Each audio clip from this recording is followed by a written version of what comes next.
warahmatullahi wabarakatuh. Kami dari kelompok 5 kelas TRJT 6C akan menjelaskan materi Mobile LTE dari mata kuliah Teknologi Nirkabel Pita Lebar. Bagian pertama, pengertian Long Term Evolution atau LTE merupakan teknologi jaringan telekomunikasi berbasis nirkabel yang dirancang untuk memenuhi kebutuhan akses data berkecepatan tinggi. LTE adalah evolusi dari teknologi generasi ketiga atau 3G seperti GSM atau 8G dan UMTS atau HSPA, serta menjadi standar komunikasi nirkabel yang mendukung broadband mobile. Teknologi ini menawarkan kecepatan unduh hingga 300 Mbps dan unggah hingga 75 Mbps, menjadikan solusi ideal untuk memenuhi kebutuhan data yang terus meningkat. Konsep dasar LTE. LTE dikembangkan oleh Third Generation Partnership Project atau 3GPP dengan tujuan menyediakan jaringan All-IP yang efisien, sederhana, dan fleksibel. Teknologi ini menggunakan teknik orthogonal frequency division multiple access atau OFDMA untuk transmisi data di sisi downlink dan single carrier FDMA atau SC-FDMA untuk uplink. Hal ini memungkinkan pengurangan latensi serta peningkatan efisiensi spektrum. Teknologi LTE. LTE menggunakan orthogonal frequency division multiplexing atau OFDM yang mentransmisikan data melalui banyak operator spektrum radio yang masing-masing sebesar 180 kHz. OFDM melakukan transmisi dengan cara membagi aliran data menjadi banyak aliran-aliran yang lebih lambat yang ditransmisikan secara serentak. Dengan menggunakan OFDM, memperkecil kemungkinan terjadinya efek multipart. Meningkatkan kecepatan transmisi secara keseluruhan, channel transisi yang digunakan LTE diperbesar dengan cara meningkatkan kuantitas jumlah operator spektrum radio tanpa mengganti parameter channel spektrum radio itu sendiri. LTE harus bisa beradaptasi sesuai jumlah bandwidth yang tersedia. LTE mengadopsi pendekatan All-IP menggunakan arsitektur jaringan All-IP ini, menyederhanakan rancangan dan implementasi dari antarmuka LTE, jaringan radio, dan jaringan inti, hingga memungkinkan industri wireless untuk beroperasi layaknya fixed line network. Prinsip kerja LTE. Jaringan LTE atau disebut Evolved Packet System atau EPS murni berbasis IP. Baik layanan real-time maupun datacom dapat dibawa oleh protokol IP. IP address atau IPv4 atau IPv6 dialokasikan pada satu mobile handset dan dilepas ketika handset dimatikan.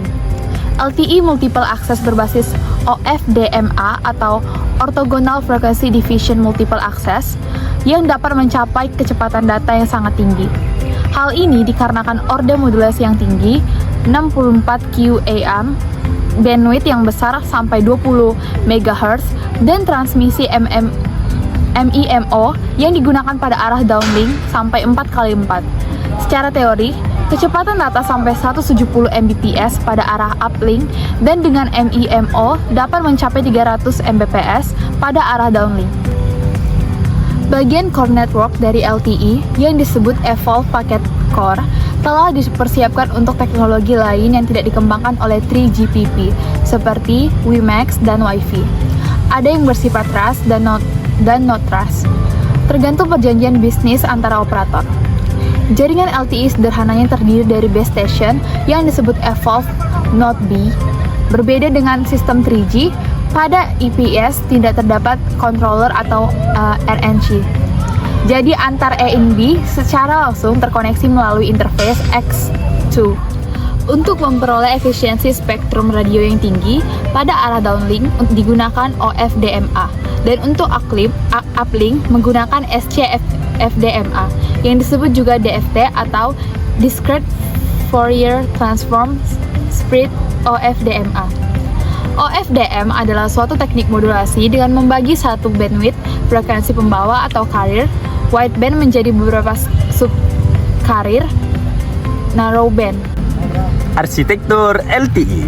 Arsitektur LTE dikenal dengan suatu istilah SAE atau SAE, yaitu Sistem Arsitektur Evolution, yang menggambarkan suatu evolusi arsitektur secara keseluruhan LTE yang mengadopsi teknologi IPS atau EPS.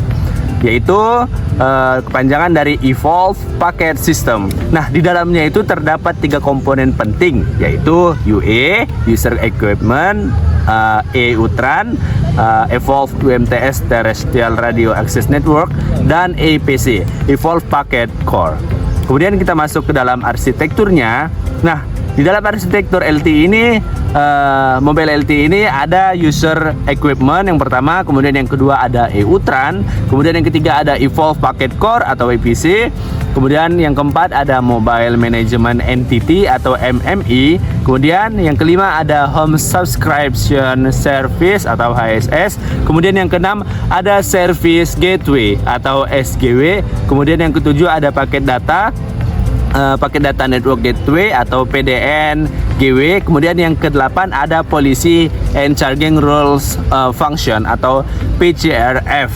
Nah, kita lihat di dalam gambar ini terdapat UE, itulah yang biasa kita pakai atau yang biasa kita pakai itu smartphone yang menghubungkan jaringan 4G ke internet melalui dari EUTRAN itu sendiri. Nah, EUTRAN itu sendiri merupakan sebuah radio yang menghubungkan ke jaringan LTE.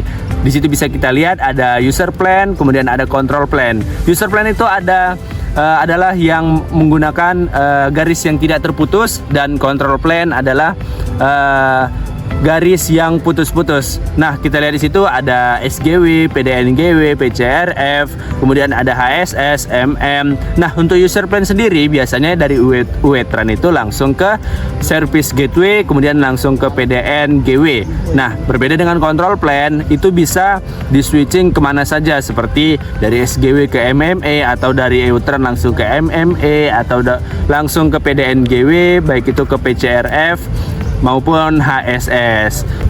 Karakteristik mobile LTE. Yang pertama, kecepatan data.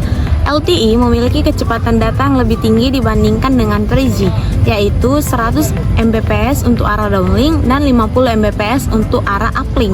2.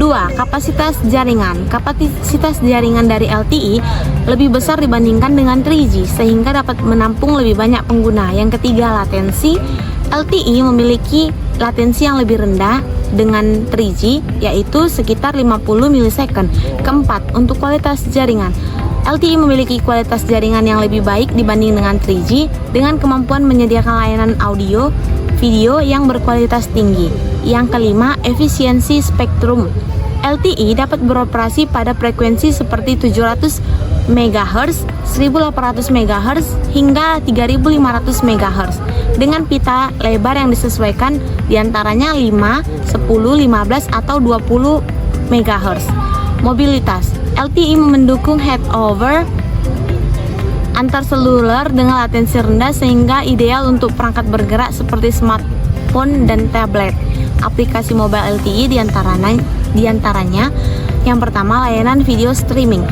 Mobile LTE dapat digunakan untuk menyediakan layanan mobile streaming yang berkualitas tinggi seperti Netflix, YouTube, dan lain-lain. Yang kedua, untuk layanan audio streaming, mobile LTE juga dapat menyediakan layanan yang berkualitas tinggi seperti Spotify, Apple Music, dan lain-lain. Yang ketiga, layanan browsing internet. Mobile LTE dapat digunakan untuk menyediakan layanan browsing internet yang cepat dan stabil, sehingga pengguna dapat mengakses informasi dan melakukan online secara mudah. Yang keempat, ada komunikasi. Mobile LTE dapat digunakan untuk menyediakan layanan komunikasi yang berkualitas tinggi seperti panggilan suara, video, serta pesan instan. Yang kelima, layanan M2M. Mobile LTE dapat digunakan untuk menyediakan layanan M2M yang berkualitas tinggi seperti monitoring dan kontrol peralatan serta pengumpulan sensor. Yang keenam, layanan IoT, Internet of Things. Mobile LTE dapat digunakan untuk menyediakan layanan IoT yang berkualitas tinggi seperti pengumpulan data, sensor, monitoring dan kontrol peralatan serta otomasi. Layanan IoT, Internet of Things. Mobile LTE dapat digunakan untuk menyediakan layanan IoT yang berkualitas tinggi seperti pengumpulan data sensor, monitoring kontrol perangkat, serta otomasi rumah dan kantor. Sekian presentasi dari kelompok kami mengenai mobile LTE dan terima kasih.